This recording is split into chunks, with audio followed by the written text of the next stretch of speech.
মোহতারাম, কবর জিয়ারতের সময় কি পড়ব? এক একজন এক একটা পড়ে। আমি কি পড়ব? কবর জিয়ারতের নিয়ম আর কি পড়তে হবে সে বিষয়টা আপনার কাছে জানতে চাচ্ছি। দেখেন, এটা কিন্তু আমাদের একটা জাতীয় প্রশ্ন। কবর জিয়ারতে যায় কিছু লোক খালি ওই ঠোঁট নড়াই, কি বলে এই জানে আর আল্লাহ জানে। কেউ সূরা ফাতিহা পড়ে, সূরা মুলুক পড়ে, তাকাসুর পড়ে, কেউ কেউ আবার কেউ অত্তিনীয় জাইতুনও কবরের পাশে যায় পড়ে।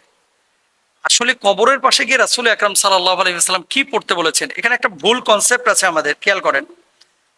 অতিরিক্ত আবেগ প্রকাশ এবং শরীয়ত নিষিদ্ধ কাজকর্ম ঠেকাতে একবার আল্লাহর হাবিব সাল্লাল্লাহু আলাইহি ওয়াসাল্লাম কবর জিয়ারত করতে নিষেধ করেছিলেন একবার।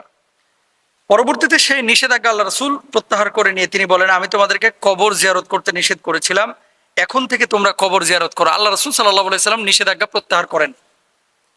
কারণ কবর জিয়ারত দুনিয়া আকর্ষণ কমিয়ে দেয় এবং পরকালের কথা স্মরণ করায় দেয়। তাহলে এখানে আপনাদের একটা বিষয়, সেটা হচ্ছে আপনার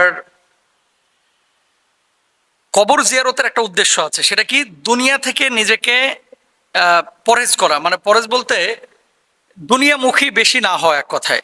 আর একটা হচ্ছে আখেরাতের চিন্তাটা নিজের ভেতরে জাগ্রত করা। এটা কিন্তু নবীজি সাল্লাল্লাহু আলাইহি সাল্লাম এই দুটো উদ্দেশ্য বলেছেন হাদিসের মধ্যে।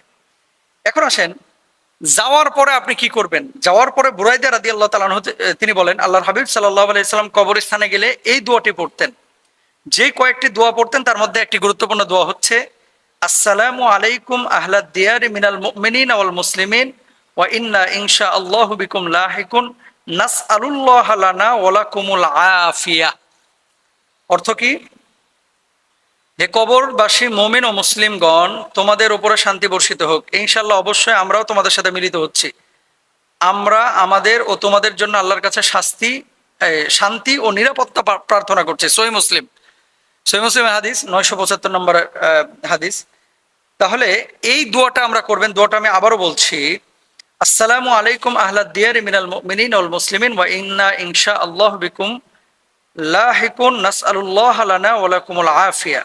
আরেকটা দোয়া আছে, আব্দুল্লাহ ইবনে আব্বাস রাদিয়াল্লাহু তাআলা আনহু তিনি বলছেন, আব্দুল্লাহ ইবনে আব্বাস রাদিয়াল্লাহু তাআলা আনহু থেকে বর্ণিত, আল্লাহ রাসূল সাল্লাল্লাহু আলাইহি ওয়াসাল্লাম মদিনার কবরস্থান হয়ে যাচ্ছিলেন। এ সময় তাদের দিকে মুখ করে বললেন, আসসালামু আলাইকুম ইয়া আহলাল কুবুরি ইয়াগফিরুল্লাহু লানা ওয়া লাকুম আনতুম সালাফুনা ওয়া নাহনু বিল আসার। হে কবরবাসী, তোমাদের উপর শান্তি বর্ষিত হোক। আল্লাহ আমাদের এবং তোমাদের গুনাহ ক্ষমা করে দিন। পরকালের যাত্রায় তোমরা আমাদের আগে গেছো আর আমরাও তোমাদের অনুসরণ করবো ইনশাআল্লাহ।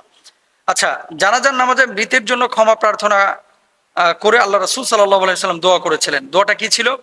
আল্লাহুম্মা গফির লাহু। তাহলে আমরা এটা বলবো যে আল্লাহুম্মা গফির লাহু, আল্লাহ আপনি তাকে ক্ষমা করেন। ওয়ারহামহু, আল্লাহ তার প্রতি দয়া করেন।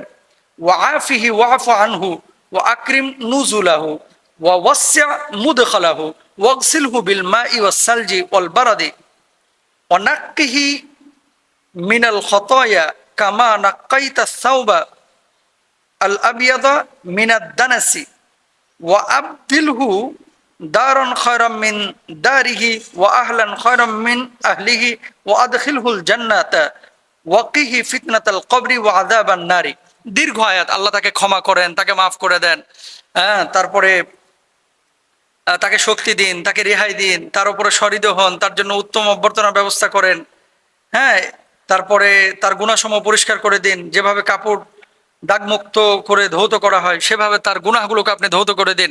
এই যে এই দোয়াগুলো, এগুলো আল্লাহ রাসূল সাল্লাল্লাহু আলাইহি ওয়াসাল্লাম করেছেন, তা আপনারা করবেন।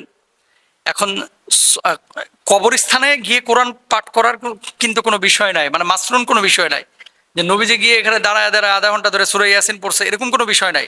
কবরস্থানে গিয়ে আপনি কোরআন খতম পড়াইবেন, এরকম কিন্তু কোনো বিষয় নাই।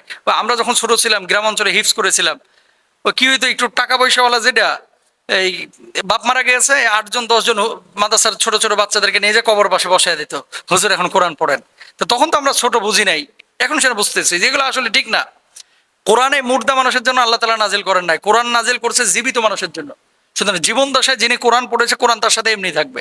আর যিনি কোরআনের ধারে কাছে যায় নাই, ছয় নাই, ধরে নাই, আর কবরের পাশে খালি কোরআন শরীফ ওডের মতো প্লে করে রাখলে মনে করতেছে ফরফরায় জান্নাতে চলে যাবে, এত সোজা না হিসাব। এই জিনিসগুলো কিন্তু আমাদেরকে মাথায় রাখতে হবে। আল্লাহ তাআলা আমাদেরকে বোঝার তৌফিক দান করুন।